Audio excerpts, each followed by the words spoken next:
नमस्कार पुष्पालक मित्रांनो, स्वागत आहे आपल्या फेट गुरु या युट्यूब चॅनलवरती. मित्रांनो, आजच्या व्हिडिओमध्ये आपण आपल्या शेळ्यांमध्ये, मेंढ्यांमध्ये आणि त्यांच्या पिल्लांमध्ये त्यांना जर त्यांच्या शरीरामध्ये जंत झाले, तर त्या ठिकाणी आपल्याला कुठली लक्षणं पाहायला मिळतात आणि आपण त्यावरती कशा पद्धतीने उपाययोजना केल्या पाहिजे, तर या विषयावरती आज आपण सविस्तर माहिती घेणार आहोत.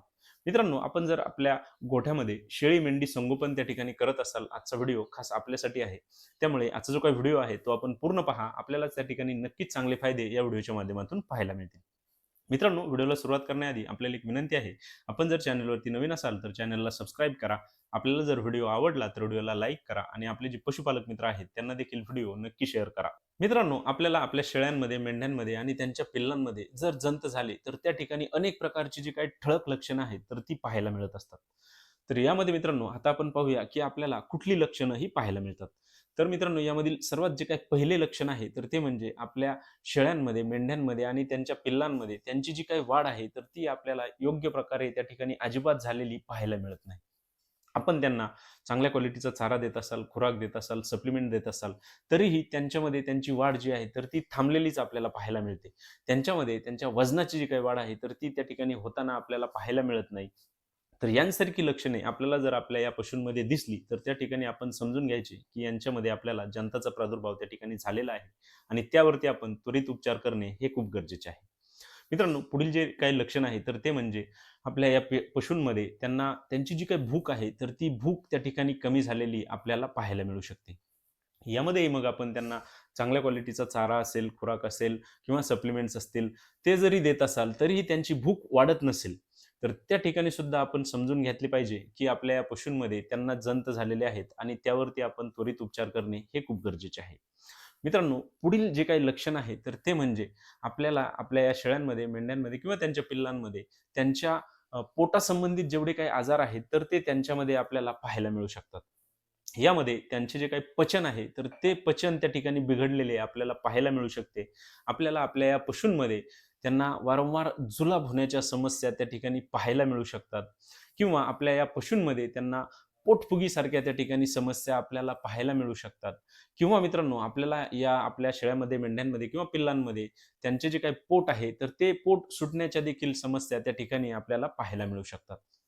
त्यामुळे आपल्याला जर आपल्या या पशूंमध्ये पोटासंबंधित त्यांना कुठल्याही समस्या वारंवार दिसत असतील, तर त्या ठिकाणी आपण समजून घेतले पाहिजे, की आपल्याला या पशूंचे जंत निर्मूलन करणे हे खूप गरजेचे त्या ठिकाणी आहे. तसेच मित्रांनो, आपल्याला आपल्या या शेळ्या मेंढ्यांचे जे काही पिल्लं असतील, तर त्यांच्यामध्ये देखील त्यांची वाढ त्या ठिकाणी खुंटलेली पाहायला मिळते. त्यांच्यामध्ये त्यांच्या वजनाची घट त्या ठिकाणी आपल्याला पाहायला मिळते किंवा त्यांच्या शरीरामध्ये खूपच जास्त प्रमाणामध्ये त्या ठिकाणी कमजोरी आलेली असेल, तर त्या ठिकाणी सुद्धा आपल्याला आपल्या या पशूंमध्ये जंत झाल्याचे त्या ठिकाणी निदर्शनास येऊ शकते.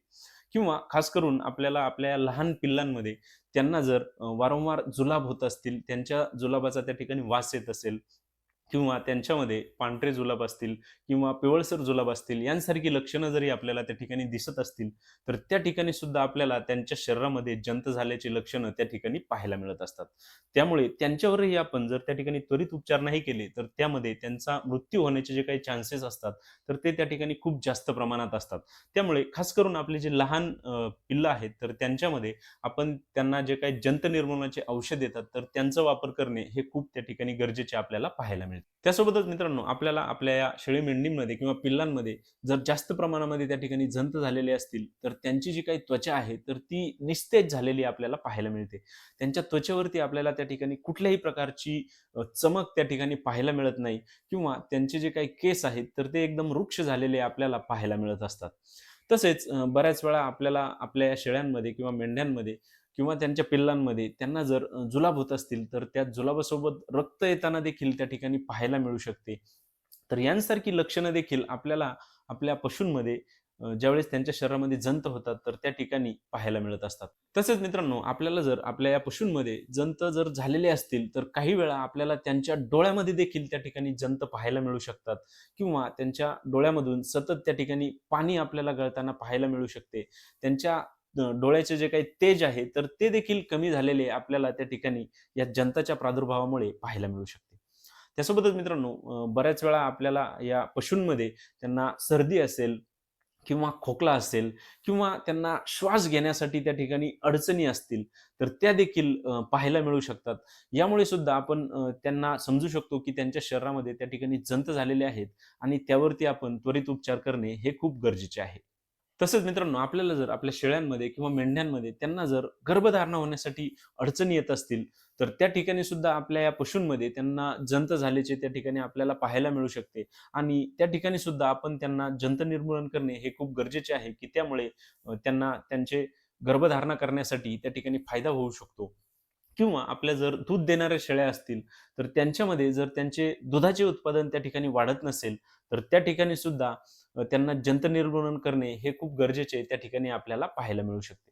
तर मित्रांनो, यांसारखी लक्षणे आपल्याला आपल्या शेळ्यांमध्ये, मेंढ्यांमध्ये किंवा त्यांच्या पिल्लांमध्ये जर त्या ठिकाणी जंत झालेले असतील, तर पाहायला मिळू शकतात. तर त्यामुळे आपण त्यांच्यावरती त्वरित त्या ठिकाणी उपाययोजना ज्या असतील, तर त्या करणे हे खूप गरजेचे आहे. त्यांना जे काही जंताचे औषध मार्केटमध्ये येतात, तर त्यांचा वापर त्यांना करणे हे खूप गरजेचे आहे. मित्रांनो, आपण आपल्या या पशूंचे जे काही जंत निर्मूलन आहे, तर ते प्रत्येक 3 महिन्यातून एकदा करणे हे खूप गरजेचे आहे. त्यामुळे आपल्याला आपल्या या पशूंमध्ये अशा कुठल्याही प्रकारचे जे काही लक्षण आहेत, तर ते त्या ठिकाणी पाहायला मिळणार नाहीत. त्यांच्यामध्ये त्यांची वजनाची वाढ त्या ठिकाणी चांगली झालेली पाहायला मिळेल. त्यांच्यामध्ये त्यांची ओव्हरऑल जी हेल्थ आहे, तर ती त्या ठिकाणी चांगली आपल्याला ठेवता येईल. त्यांची रोगप्रतिकार शक्ती त्या ठिकाणी वाढवता येईल. त्यांच्यामध्ये त्यांच्या पोटासंबंधित आजार असतील, तर ते त्या ठिकाणी आपण कमी करू शकतो. त्यांच्यामध्ये वारंवार जुलाब होण्याच्या समस्या असतील, तर त्या देखील त्या ठिकाणी आपल्याला जर आपण त्यांचे जंत निर्मूलन हे वेळच्या वेळी केले, तर त्या ठिकाणी सुद्धा आपल्याला चांगले फायदे हे पाहायला मिळू शकतात. मित्रांनो, आता आपण पाहूया, की आपण आपल्या या पशूंमध्ये त्यांना कुठल्या जंतांचे औषध वापरायला पाहिजे आणि त्याचा जो काही डोस आहे तो आपण कसा व किती द्यायला पाहिजे. यामध्ये बघ मित्रांनो, आपण आपल्या पशूंमध्ये लिक्विड अल्बेंडाझोल असेल, लिक्विड फेनबेंडाझोल असेल किंवा लिक्विड क्लोसेंटाल असेल, तर यांसारख्या औषधांचा त्यांच्यामध्ये जंत निर्मूलन करण्यासाठी त्या ठिकाणी आपण वापर करू शकतो. मित्रांनो, आपण जर गाभण शेळ्यांमध्ये त्या ठिकाणी जंत निर्मूलन करणार असाल, तर त्यांच्यामध्ये आपण लिक्विड फेनबेंडाझोल किंवा लिक्विड क्लोसेंटाल तर यांसारख्या औषधांचा त्या ठिकाणी वापर करू शकतो. आणि आपण जर आपल्या इतर पशूंमध्ये त्यांचे जंत निर्मूलन करणार असाल, तर त्या ठिकाणी आपण मग लिक्विड लिव्होमिसल ऑक्सिक्लोझेनाइड किंवा लिक्विड अल्बेंडाझोल यांसारख्या औषधांचा जर त्यांच्यामध्ये वापर केला, तर आपल्याला नक्कीच त्या ठिकाणी त्यांच्या शरीरामध्ये असणारे जे काही जंत आहेत, तर त्यांचा नायनाट करण्यासाठी त्या ठिकाणी चांगला फायदा हा पाहायला मिळू शकतो. मित्रांनो, आपण आपल्या या पशूंचे जे काही जंत निर्मूलन आहे, तर ते प्रत्येक 3 महिन्यातून एकदा करणे हे खूप गरजेचे आहे. आणि आपले जर त्या ठिकाणी नवजात पिल्ले असतील, तर त्यांच्यामध्ये त्यांचे वय ज्यावेळेस 15 दिवसाचे त्या ठिकाणी होते, तर त्यांच्यामध्ये आपण लिक्विड पिप्रॅझिनचा त्या ठिकाणी वापर करू शकतो. त्यानंतर प्रत्येक 1 महिन्याला त्यांचे वय 6 महिन्याचे होईपर्यंत आपण त्यांच्यामध्ये औषध बदलून त्या ठिकाणी त्यांचे जे काही जंत निर्मूलन आहे, तर ते त्या ठिकाणी आपण करू शकतो. यामध्ये मित्रांनो, आपण जर लिक्विड अल्बेंडाझोल याच्या डोसबद्दल सांगायचं झालं, तर त्या ठिकाणी आपण 4 किलो वजनासाठी 1 मिली याप्रमाणे या औषधाचा वापर करू शकतो. लिक्विड फेनबेंडाझोलचा देखील आपण 4 किलो वजनासाठी 1 मिली याप्रमाणे त्या ठिकाणी वापर करू शकतो. तसेच आपण लिक्विड क्लोसेंटालचा वापर करणार असाल, तर त्या ठिकाणी आपण 10 किलो वजनासाठी 1 मिली याप्रमाणे या औषधाचा त्या ठिकाणी वापर करू शकतो. आणि आपण जर त्या ठिकाणी लिक्विड लेव्होमिसॉल ऑक्सिक्लोझेनाइड या औषधाचा वापर करणार असाल, तर त्या ठिकाणी देखील आपण 4 किलो वजनासाठी 1 मिली याप्रमाणे या लिक्विड फेनबेंडाझोल किंवा अल्बेंडाझोल किंवा लिक्विड फॅसमिंडियस यांसारख्या औषधांचा त्या ठिकाणी आपण वापर करून आपल्या पशूंच्या शरीरामध्ये झालेले काही जे काही जंत आहेत, तर त्यांचा नायनाट करण्यासाठी नक्कीच त्या ठिकाणी चांगला फायदा हा देऊ शकतो. मित्रांनो, आपण आपल्या पशूंमध्ये जर त्यांचे जंत निर्मूलन केलेले असेल, तर त्यानंतर आपण दुसऱ्या दिवशी त्यांना लिव्हर टॉनिकचा त्या ठिकाणी वापर करा. कारण यामुळे सुद्धा आपल्याला खूपच सुंदर रिझल्ट आपल्या या पशूंमध्ये पाहायला मिळतात. त्यांची वाढ चांगल्या प्रकारे करण्यासाठी, त्यांच्या वजनाच्या वाढीसाठी किंवा त्यांच्या शरीरावरती चमक आणण्यासाठी, त्यांची भूक वाढवण्यासाठी, त्यांचे पचन चांगले ठेवण्यासाठी. त्यामुळे आपण त्यांच्यामध्ये जंत निर्मूलन केल्यानंतर आपल्याला जे काही चांगल्या कंपनीचे कुठलेही त्या ठिकाणी लिव्हर टॉनिक मिळत असेल, तर त्याचा वापर आपण त्यांच्या आहारामध्ये अवश्य करा. यामध्ये आपल्याला लिक्विड ब्रोटॉन आहे, लिव्ह 52 आहे, लिव्होफेरॉल आहे, व्हिटाकाइंड लिव्ह आहे, यांसारखे खूप सारे लिव्हर टॉनिक त्या ठिकाणी आपल्याला मार्केटमध्ये अवेलेबल आहेत. यापैकी आपण कुठल्याही एका चांगल्या लिव्हर टॉनिकचा वापर आपल्या या पशूंमध्ये करून त्यांना खूप चांगले फायदे त्या ठिकाणी देऊ शकतो आणि आपला हा जो शेळी, मेंढी संगोपन व्यवसाय आहे, तर तो नक्कीच चांगल्या उंचीवर नेण्यासाठी आपण त्या ठिकाणी आपल्याला याचा फायदा होऊ शकतो.